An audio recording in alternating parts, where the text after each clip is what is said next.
Hello and welcome to 01460 on the Go, the podcast for the town of Littleton. I'm Karen Morrison, I'm Vice Chair of the Select Board, and with me as always is Jim Duggan, our town administrator.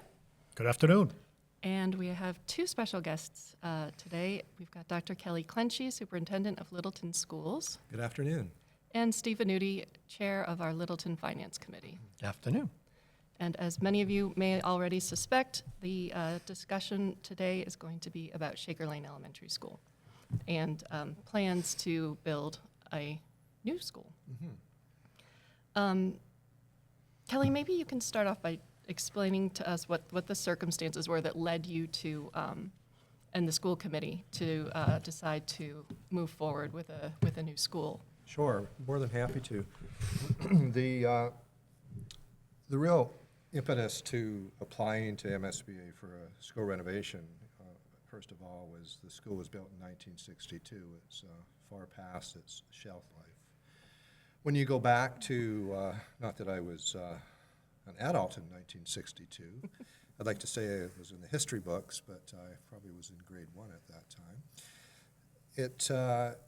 It's evident to most people, obviously educators, that education has changed significantly since then. Schools were designed in a very traditional sense where a teacher was self-contained in an elementary school, which means they taught all subject areas in that classroom. There were no specialty classrooms for art or music. Obviously computers weren't thought of back then, and the technology that has changed since 1962 is unbelievable. When you think of a car in 1962 and think of a car in 2024, 2025, they look much different, they perform much different, they have much more technology, much more comfort, much more efficiency, and they specialize to make things comfortable for the driver and its occupants. So the 21st century way of doing business in education is to engage students. We have increased our enrollment in the town of Littleton significantly since 1962, and there was an addition, but the addition mirrored what a traditional school looks like. So you have long hallways. The school was designed for classrooms that had rows of desks in.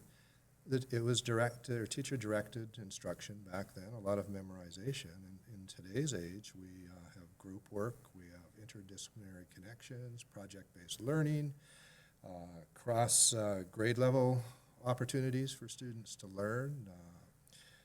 Within a class or a grade, we have an opportunity to have teachers teach different things to different students. So there's so much that we do in this day and age, and I'd like to say that our educators have done everything that they can to modernize their teaching methodology, and the administration has done a great job in supporting that as well.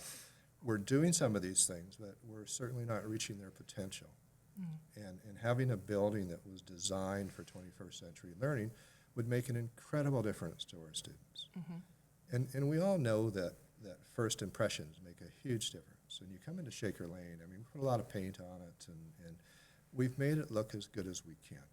But if you go into a new school that's designed for our smallest learners, you know you're in a school that's designed for these learners. Right. It speaks of engagement, exciting colors, floor space that minimizes transition time for students. I mean, our students are young, and in every school, we have students that may have mobility challenges. So if you don't centralize your shared spaces, like your gymnasium, your cafeteria, your media center, our students are spending a lot of time traveling down halls. A traditional school, the hallways are long, wasted space. And so our preliminary design for the new school actually shrinks the hallways, and we elongate them, we make them wider, and that allows us for a shared learning space and to develop grade level neighborhoods. So every grade is going to have their own neighborhood that's self-contained. If we look at security, Shaker Lane School, when it was designed, certainly didn't have security in mind. we've done a good job of doing what we can to add the technology, but the structure itself isn't as good as it could be. Like, for example, in our preliminary design, if we needed to lock down that school, we would have a hallway out of the neighborhood, and we'd have one staircase, and we would have doors that would automatically close and lock. So they would be self-contained, a much better security system than we have now. In 1962, I don't believe special education existed.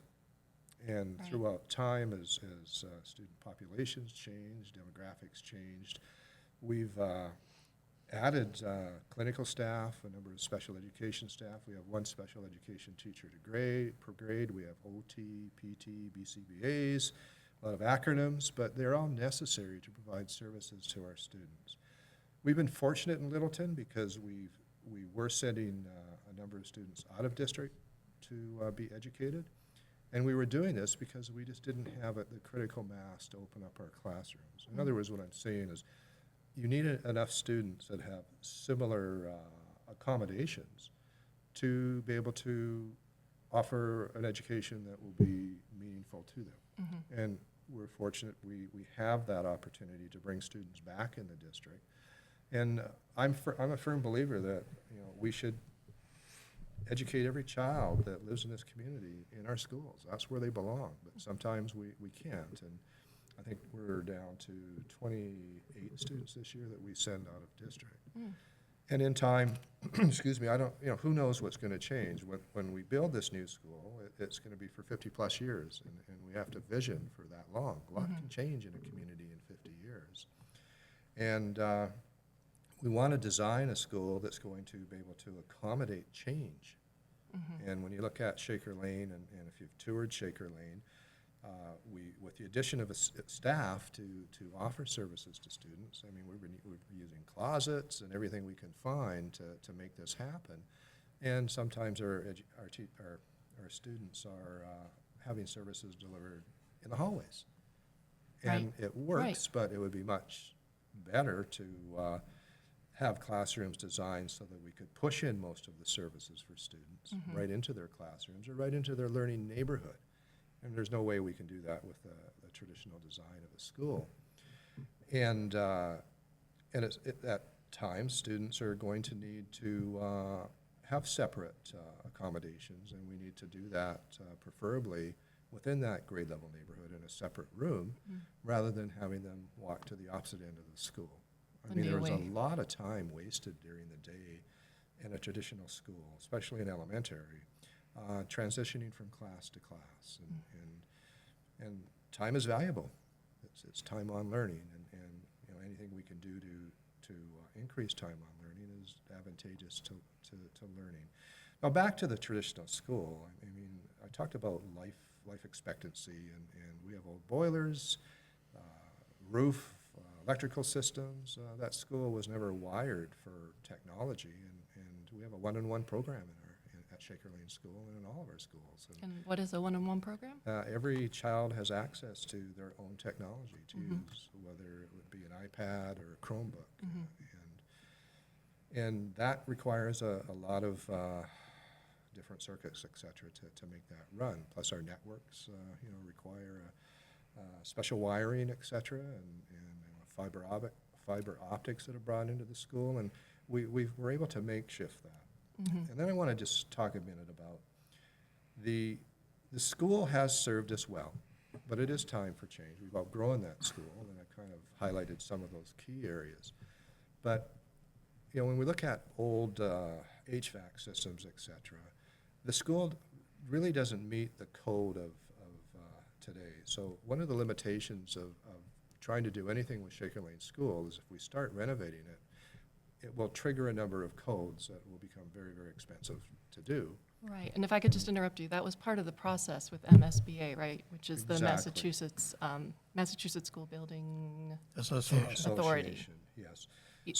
And that was part of the process, that MSBA sort of has a certain process, and they walk you through it, and part of that process was to look at, does renovation make sense versus building a whole new school? And so that was part of what you looked at, and the determination was That it was very expensive to do, and the price difference between renovating the school wouldn't meet the needs of our educational plan. We looked at renovation and addition, and it still wouldn't meet the needs of the educational plan in its entirety because we were keeping a large section of the old building. And the price difference between doing those two projects and having a new school wasn't that great. If we just renovated the Shaker Lane School, there would be, without doing anything else, there would be no funding from MSBA to do that. So the cost would be borne by the taxpayers of Littleton. So you mentioned the MSBA program. Maybe we can talk a little bit about that. So you took a look at the Shaker Lane School. You decided, it's time to move forward. We need to do something. And then you submitted an application to MSBA. We did. We submitted 2 consecutive years. We were admitted the second time. We submitted an application in 2022, March of 2022. Okay. The fact that we were even accepted into the program is telling of where we are as a pre-K to 2 school. Because it's a need-based program. It's a need-based program. There's so much demand for new schools in this state, in any state. And to be accepted into the program, sent us a very strong signal that this is something that we should have done, and we did, and we're fortunate to get accepted. A number of districts apply for acceptance into their program and don't get accepted for 5 or 7 years. So we're really fortunate to be part of that program, and it will, definitely. It's a different way of building a structure because they're partners. They have a very rigid process, and but having said that, we're going to benefit from a significant amount of money injected into the project to help pay for it. So if we follow their rules, then we are eligible for a significant grant. Exactly, and that really is dependent on. We're still getting into. We're still having square footage discussions, and we're taking a look at sustainability components of the building, and so there's a lot that still needs to be discussed, and as Steve can attest, what we're trying to do is do everything we can to get reimbursed for as much space as possible. But you can't expect to get reimbursed excuse me, for every square foot. I mean, MSBA has a certain amount of money. And their vision is to distribute that money to as many school districts as they can. So, they have limitations. Sure. Their review, from my experience, Doctor, it's MSBA, my experience with the MSBA, their review process, the scrutinization that goes through the process is unbelievable. It really, really is. They don't, Thorough. saying it's thorough is an understatement. But you also, let's also look at the situation. We have been accepted into their program on the need base. So they will only take really the ones that are most challenging, that need to be improved. So we are in a position where we have an outside independent authority that recognizes the challenges that you have. You've done a great job in trying to, do the makeshift learning environment, but it falls far short of really capturing, what the real essence of the education is for our children. So Very true. yeah, so they recognize that, and they could have easily turned around and said, you know what? No, not yet. You're still, it's still okay, but they clearly have recognized that. Yeah, and we're very grateful for that. To give you an idea, in 2022, when we were accepted, there were 121 applications, and 16 school districts were accepted. Wow. Wow. And that varies from year to year. Probably Right. the number is higher, but so to get into that Sure. program is we're very fortunate as a community, and it does reinforce the fact that we need to do something with Shaker Lane. Maybe, Steve, this is when you can jump in a little bit and talk about the financial impact of being in the MSBA program to the total cost of the building. I know we are not at a place, or really very close to a place, where we have final numbers, but we do have ranges and estimates and ideas of what this is going to look like.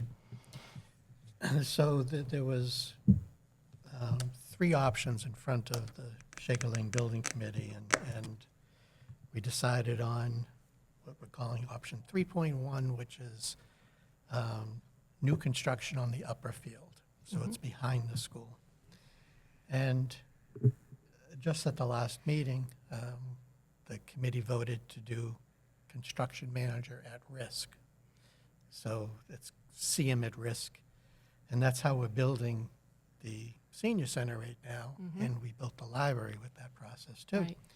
And listening to a couple of members of the Littleton Building Committee, who are also on the Shaker Lane Building Committee, talk about the advantages of doing it that way.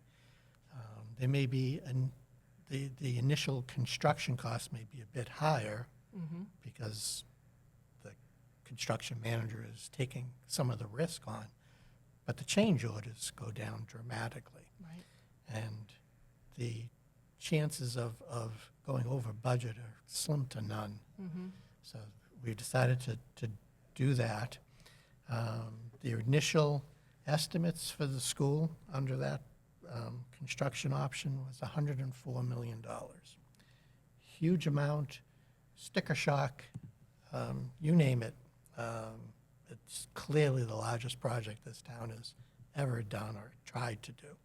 And I mean, I remember when that number was announced, and there wasn't, I mean, nobody in the room, had their mouth closed. Everybody, Yeah. and I think we've had a little more time to get used to these numbers, but other people haven't. But I just want to point out that we understand that that's a lot of money, as well as as well as all our other Absolutely. residents. Yeah. And it's still very early in the process. This Right. is an estimate that was done off of the first initial design specs. They're in schematic design right now. It should be near completion for schematic design in May, and it goes out to get new estimates in early May, because we have to have the design into MSBA in June, Kelly? I think that's what it was. Excuse me, in yes, June. yes, yeah. And MSBA has a very rigid process that they follow, and Yeah. there are timelines involved, and you miss it, then you're delayed. And you saw that Kelly mentioned the number of school districts that have applications in there and trying year after year. We go through this process, and if the vote doesn't come out in October, November, like we think it should, is we go back into the queue. We have to reapply, and it takes. Probably 7 to 10 years Right. to get back So in. there'll be an additional expense to get that building back up to where it needs to be for today's students. So Sure. that's why we're doing what we can now to help people realize that it's time with Steve. Shaker Lane. Steve, if that was the case, and to start all over again, then we have to start all over again in terms of the process, which requires an upfront investment by the town for OPM services, for design, Yes. and a number of different things like that. Start it all over again. Exactly, which is it's in the hundreds of thousands of dollars that is upfront for us to be able to do that, in addition to your point just then of the cost of construction now compared to 7 or 10 years from now. I mean, we've seen where it's gone in the past 5 years. Can you imagine where it's going to continue to go? Right. You're right. That's a very good point. And, as we were planning internally, and Jim and I had this discussion a couple of months ago, well, if in the interim, if you need more space, what can you do? So I had some portables priced out, and a 1,000 square foot portable classroom placed without a restroom would be $450,000. Wow. That's just for one. Wow. So, you begin to understand very quickly that we do have a space shortage, and I think a better investment would be to invest in a new school that's going to last 50-plus years than, bring some portables in. And MSBA has approved an extra classroom per grade when they looked at our projected enrollment. So, you know, that's another 4 classrooms. You're looking at, you know, 1.6, 1.8 million dollars just as a temporary fix. So I think that's something that's really important here. There was talk, and rightly so, when we were presented information, and again, it was very preliminary, that the square footage variances were huge as to what we felt was necessary to meet the needs of our educational plan and what the Shaker Lane square footage actually was. But when we look at the MSBA requirements for certain space sizes, and if we include pre-K, and we did get approved for pre-K at our last meeting on Oh, excellent. January 29th. So That's that was great. a nice Great. result of the meeting. So we'll be pre-K through 2. Yes, yes. And that brings us to 86,000 square feet. And the proposed building is 97,000. So, you know, we're 11,000 square feet off, but we are still working with MSBA and the Department of Education to determine how much space we need for special education.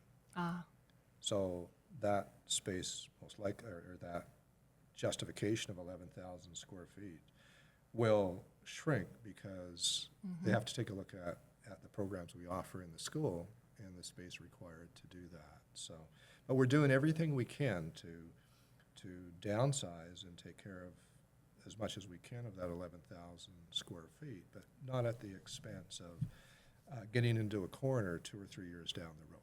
And that 11,000 square feet is, just for folks who aren't as familiar with the process, MSBA has a formula for everything, is what I've learned. Yes, And they do. and they, the design of the school has to meet all these various formulas of, you know, how large the classroom has to be per student in it, and how many bathrooms have to be, you know, provided, and where they have to be. And so part of the compliance with the MSBA program is that square footage ratio that they've determined is appropriate. And so when you talk about the 11,000 square feet, it's versus the number that MSBA has right now without taking special education into consideration. Right, Okay. right. They also look at the detail, the data has to do with birth rates, it has to do with population trends, it has to do with a number of different areas that is also factored into it. So the level of detail is quite impressive of their review. It really is. And just to your last statement, Karen, there is some special education space included in that 86,000, but it's Okay. just the basic special education program offering, one special education teacher per grade. I see. So we have to come to terms with, you know, what we do within that school to provide services to students. And there's 2 parties involved, as I said. DESE has to approve the plan. They already have, in essence, but they have to reapprove it because it's a new school. And then MSB works with them to determine how much square footage they would reimburse for us. I see. So we're doing that right now. The other thing we're doing is we have a Magitorium space. It's a maker space. And it was really interesting when we presented to them on January 29th because they had trouble transferring the word Magitorium to makerspace. So we just submitted a proposal today to say, you know, what we were really talking about is a makerspace, and every school in this day and age has a makerspace. So we need to, They do. you know, hopefully add that square footage to make it reimbursable. Oh, So great. it's kind of right now we're just communicating back and forth and having them better understand our needs. Yeah, it's a discussion, right? A lot has been going on behind the scenes to take into account the impact that the cost of a new building would have on residents. And Steve, I know you and Kelly have both been working on that, and the school board as well. Can you talk a little bit about funding and how that will work and what you've been doing behind the scenes? Sure. The last the town probably heard is me standing up at the fall town meeting last year and floating a number of $1,850 first year impact on people's tax bills For the median household. for the average median, household yeah. of just under 700,000, Okay. 698,000. Okay. Hearing, just putting those numbers together, we knew we had to do something, because we can't expect the residents of the town to bear that cost. So, as I said at town meeting, it was a very conservative estimate on what we were doing as far as interest rates and things like that. Took another look at that process. Still conservative on the assumptions, but a little less conservative at the town meeting, and we brought that number down a bit. The other thing that happened during this budget process for this year, and the Select Board and Finance Committee and School Committee talked about ways that we can help the town pay for this with inside levy money. So I should start off. The cost of this building is too much for the town to bear inside the levy with normal taxes. Right. We would be looking for a debt exclusion vote come fall. And what a debt exclusion is we would place the debt service, and the debt service that hits in that particular year to pay the bond that we would be issuing is added to people's taxes. So it's kind of like an override, an operational override, but it's not, because it decreases each year. And when the bond goes away, that extra money goes away. I see. Whereas a regular override increases by the 2.5% each year and stays forever. Right, right. So this doesn't, there's no accumulated growth of this one. Right. Right. And the town in the past has done debt exclusion overrides. Back in the FY '09 to FY, say, 12 timeframe, we did the police station construction, we did the middle school construction, we did the Russell Street renovation, and we did the track at Russell Street, all with debt exclusions. Okay. Now, that debt was placed so long ago, it's running off now. And when this potential new debt for Shaker Lane is scheduled to come on, those issues will be gone. So we'll basically start all over, and things shouldn't overlap. One of the other things that we're looking at is, again, with the school department and the select board and finance committee, is to put some extra money aside, both pre-construction and post-construction. Pre-construction into a stabilization account, a building stabilization account, which will decrease the amount of the bond that we're going to be placing. So we'll have to borrow less. We'll because have to borrow we can less put more because down. we're contributing to the construction process through our savings accounts, basically. And we started last year at the May town meeting. We put aside, I think it was like $1.1 million into this account. We're looking at, and for this May town meeting, we're looking at a little bit over $2 million to put aside. And before construction is complete in FY '28, we're looking at putting aside a total of $6 million, which is huge. That's a lot. So when we're talking, a $74 million bond potentially, because we have the $104 million cost right now, less about a $30 million reimbursement estimate from the MSBA, we're looking at $74 million in a bond to place. So anything we can do to reduce that is what we need to look at.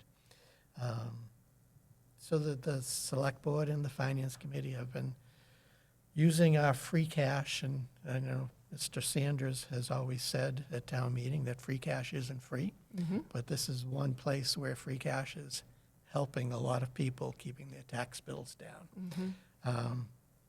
So the school committee has agreed over the next few years to fund their own capital needs, for example, which frees up town funds, which we can then put to the stabilization account. And that was a huge thing for the school department to do. They have their school choice funds, and they're able to spend that money on different projects, one-time expenses, because it's basically one-time money. So it's not overloading the operating budget. And all of these things that I'm talking about here don't affect the town's operating budget. So this is separate money that we have in savings. Post-construction, we talked about putting money aside in our debt exclusion stabilization account. So a little bit of money each year, $500,000 plus whatever the schools can put in from their school choice funds, would go into this account and help pay the debt service, so less is added to the levy each year moving forward. And taking those two things into account, we were able to take that $1,850 that we mentioned at the town meeting and bring that down to $995. $995 first year, worst year impact on the average home. Still a lot of money, and we realize that, and we have an initial plan and some goals in mind to put those money aside, and anything else that we can scrape together to add to what that initial plan is. I know the Select Board and Finance Committee and School Committee will do what we can to decrease that tax burden on the taxpayer, because it still is a lot of money. But to take it down from $1,800 down to $990, That's huge. that was a huge thing. That's huge. And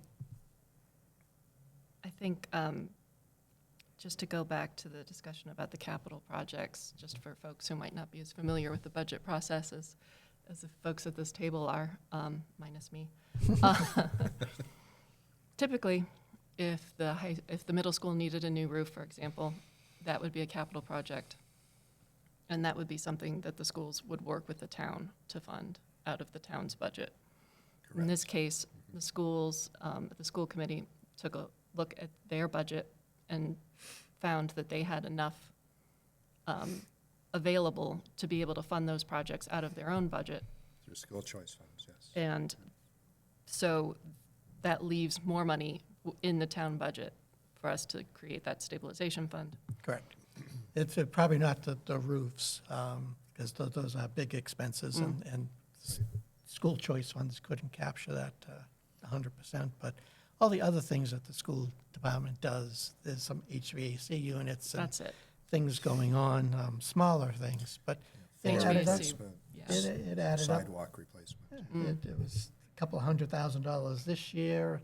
It's maybe like $400,000 as we move forward over the next few years, which adds to that pie, Sure. which gets us to that $6 million that we can put aside. Sure. And just like I think a lot of people have run the numbers of prepaying their mortgage, doing double payments and seeing the difference in interest that they'll be paying over the lifetime of the debt. And so that's what we're talking about here is, when we're talking about putting an additional $10 million in cash up front, it's not just a savings of $10 million, it's Steve, jump in here with the Oh, number. it's, Save me.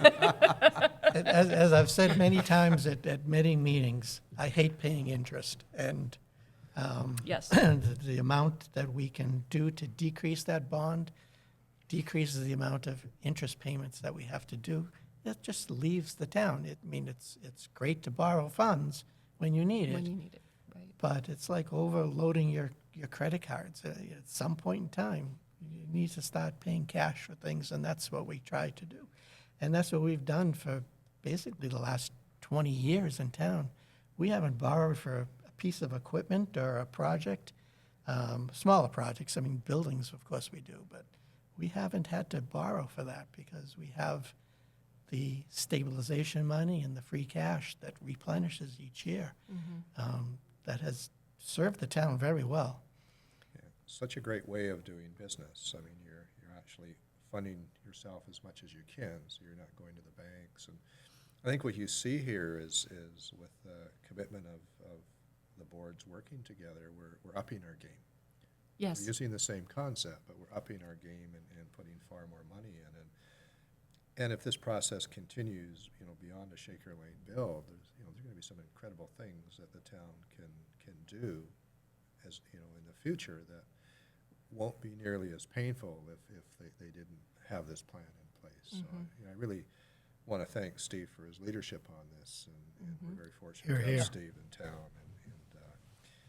I've worked with a lot of municipalities before in my career, and I have to tell you, Steve is at the top of the list for being creative and not only creative, but he's so dedicated to the town of Littleton to make sure that Littleton is in a good place to grow. Mm-hmm. So Thank you you. for that. This is very nice. And that conservative approach that you're so known for has also contributed to why we have a AAA bond rating, which really decreases the cost of interest to the town. Very much so. Yeah. I mean, the differential could be up to like a 0.5%, and when you're talking $74 million potential borrowing, 0.5% is millions and millions of dollars. And that's why it's basically looking at everything together and figuring out the best way to fund the different projects, because projects aren't going to stop here in town. There's always going to be something else that we need to do, Sure. but it's planning for those things. And we took one of the first steps on February 1st at Super Saturday is to start a planning process. And now it's up to us to keep it up. You know, here's what's on the table right now, and here's what we need to do to fund those things. And so far, it seems to be working out. Yeah, for sure. I think what I'm hearing is that a lot of things have aligned to make this project timing, the time is right now. Sure. The MSBA program, and I think we almost glossed over this a little bit. The reason that we applied to the MSBA program, the reason we wanted to deal with these strict timelines and strict formulas is because when you are accepted into that program and if you comply and follow all their rules, the state will reimburse the town for somewhere between, 20, 30, We're We're between looking at 35 and 40? 38%. 38%. wow, 37, 37, 38%. 38%. Huge. Yeah, which is massive. No matter what we could do, it would never, behind the scenes and with deals, between the maneuvering that we can do could never amount to 40% of the budget. Right. So, so we were in the MSBA program, and we've got, so that would take a huge chunk off of this bill. We've got the right timing in terms of committees and boards and Steve that are willing to work together and make sure that we bring the tax bill down as much as we can.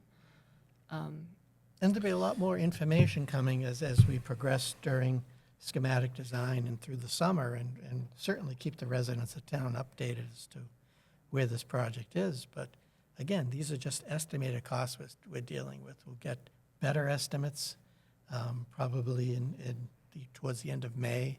Unfortunately, not in time for town meeting. But we'll get the message out to people and say, okay, we have a better idea of what the cost is. Yeah. We have a better idea of what the MSBA will reimburse us for. And then we can go back through and recalculate that tax burden for people. But in the meantime, you've developed a neat little tool there for residents Yeah, who are interested. On the town's website, if you go under government and you go under the Shaker Lane Building Committee, and you look at the menu on the left side, you'll see Shaker Lane tax impact. And what you would do is take your latest tax bill that you got for the February 1st tax bill, and you get your property value from that bill. You key that number in. No commas. That was my No mistake. commas, just whole numbers, and you hit calculate. Don't hit enter, hit calculate. And it'll pop up with a little table to say, here's an estimate of what we think your tax increase would be because of this. Taking into account right now the $6 million up front, the continued funding after the fact. So as we refine that process, as we go through and property values are adjusted and known and new businesses come into town, we're able to hopefully bring that number down, and we'll reflect it in that calculator as we move forward, as new information comes around. If I can just take a second, and I want to jump on the Steve Venuti bandwagon for a second. And one of the things we had internal conversations about is we recognize that if we go out for a long-term bond, let's say 20 years for this, boards and commissions come and go. And so Steve had, as we were having an internal conversation, and with, you were there, with Doctor, and maybe doing some kind of memorializing this concept for this project. And it's not necessarily to keep everybody, it's not at all to keep everyone honest, but it's really and to maintain the formula and the commitment of post-construction. Yeah. But it's a clear indication of the collaboration that has really evolved between the select board, the school committee, the school administration, the finance committee, and really it was great to see. And in my 3 decades in this business, it's pretty impressive environment. And if I could just touch base real quick, my experience in other communities has been dealing with MSBA multiple times.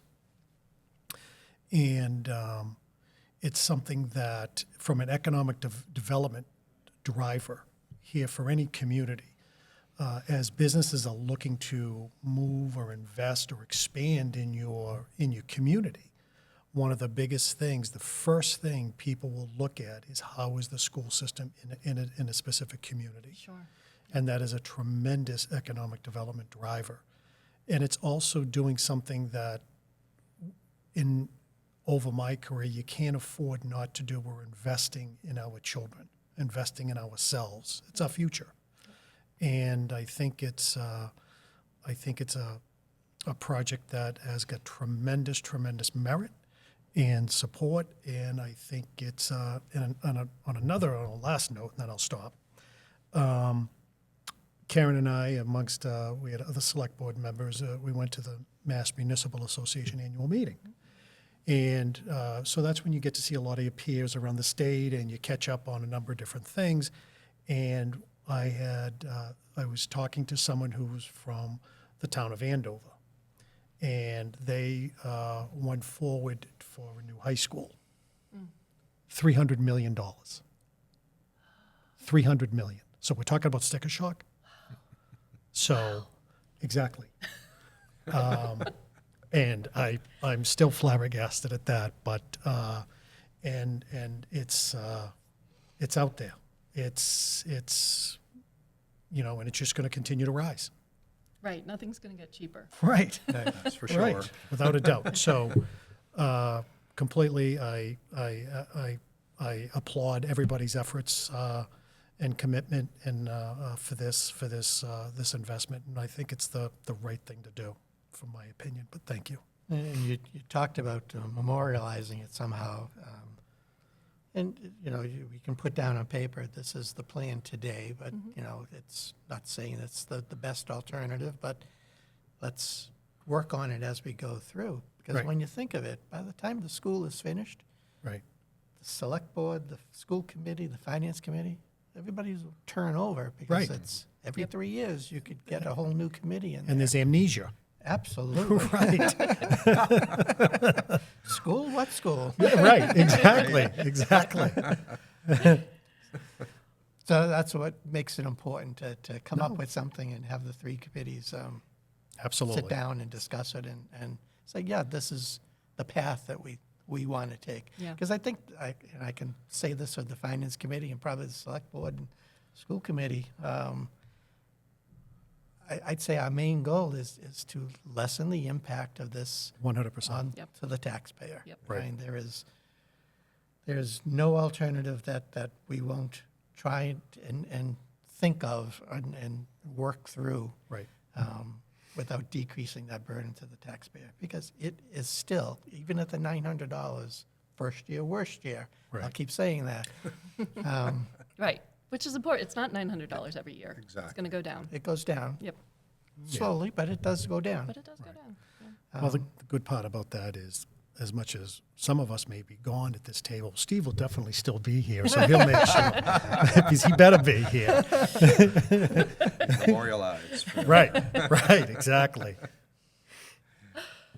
So let's talk about timelines a little bit. So What can residents expect as some of the major milestones or happenings that are going forward? Sure. Well, we presented what they call an FAS, Facilities Assessment Study, on January 29th. And that was with a subcommittee of MSBA. So we had 20 minutes to sell our educational plan and a preliminary design for the school.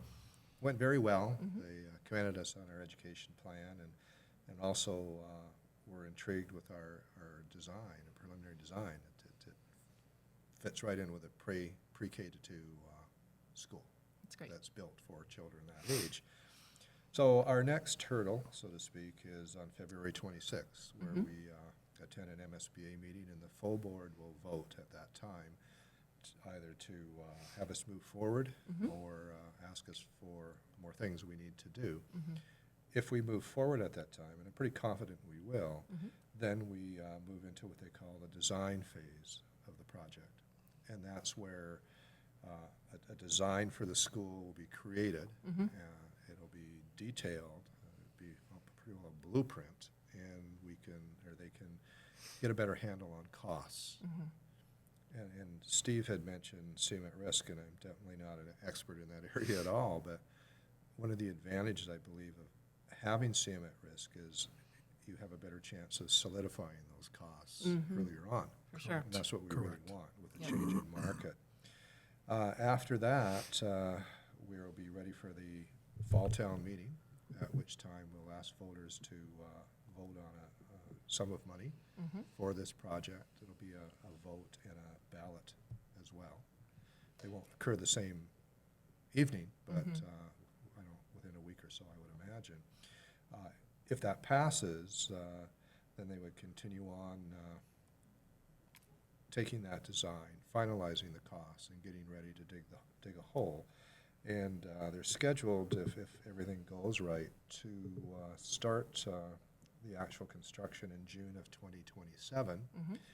They're projecting, if they are on schedule, the school will be ready to occupy at the end of August 2028. Wow, So that's incredible. that's fast. Wow. How quickly that build is actually going to happen.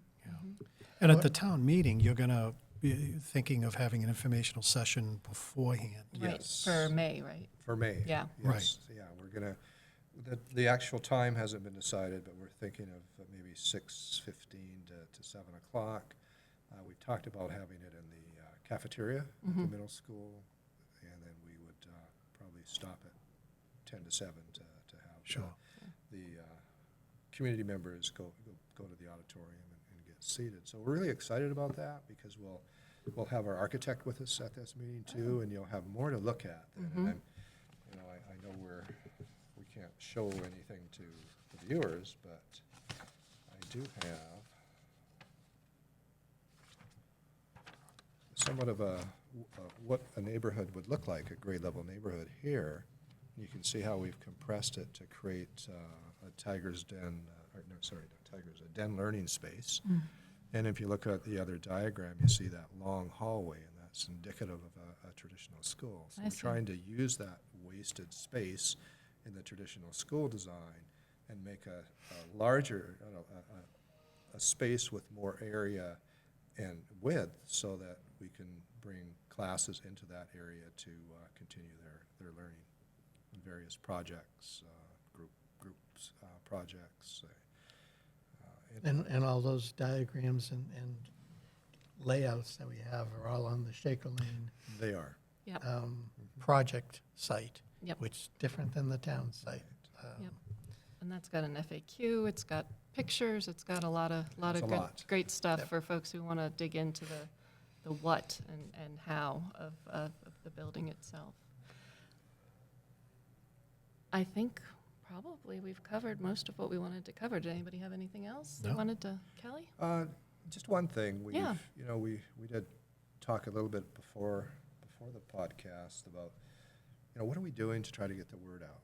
And I think it's a good opportunity to spend a couple of minutes talking about that. We have Guilfoyle Public Relations firm that's working with us, and they actually have created a plan and will continue to refine that plan as we get closer to the public vote. But there will be a press release coming and out in the next 2 days that captures the FAS presentation and the meeting that we had this week as well Great. with the Shaker Lane Building Committee. We've sent out a number of flyers. The one-page flyers are great for people to look at with visuals. It's a good way to get an understanding of what we're trying to do and creating a school that's designed for our youngest learners. We've hosted informational evenings and tours. We had our seniors in just last week for a tour of nice. Shaker Lane building, so that was really nice to have some of them come in. A couple of comments. I haven't been in this school for 25, 30 years, and it's kind of interesting to hear them reminisce when they were walking the halls. Yeah, So I bet. it was really, really a fun time. We were able to utilize the town's electronic portable signboards, and can't put a lot on them, but what's nice about the signage is visible when people are driving through town. Yeah. And the middle school sign, we've done the same thing, and that has worked really well. In fact, probably if we've had more feedback on that than anything else we've done to this point in interesting. time, which That's is really great. interesting to me. Yeah. And whatever it takes, I mean, that's great that those message boards are as effective as they are. We have a gentleman named Dave Cartoonan, and if you go on our site, our Shaker Lane building site, you'll notice a video of our project, and we'll be having him come in and do a video for the next stage of our project. So it's a good way of letting people know what's going on in a fun little video. Excellent. So I'm looking forward to that. We had talked about, too, we do have a communications committee, and we're activating them and looking for ways to reach out to as many people as we can. I know our school committee is going to have members go to the PTA meetings and the school council meeting at each school and talk about the project as well. I do feel that in the last 3 or 4 weeks that the word is getting out, which is good. Yeah, I agreed. keep teasing everybody in my office that maybe I'm going to start riding the train with Steve Moore to Boston every day and back. Maybe we'll capture way more people that way to talk about the project. Set up my office on the train. And on that Shaker Lane project site, there's a way that somebody can submit questions, isn't there? Yes, which is very powerful too, because it gives us an opportunity to directly answer questions that they may have about the project. Yeah. So in the short term, I mean, we mentioned this briefly, but that pre-meeting before town meeting in May Yep. is going to be a big opportunity to get the message out. Yeah, that's May 6th, so Yep. Have everyone can mark their calendars. residents come, and there'll be a lot of that time will be spent answering their questions.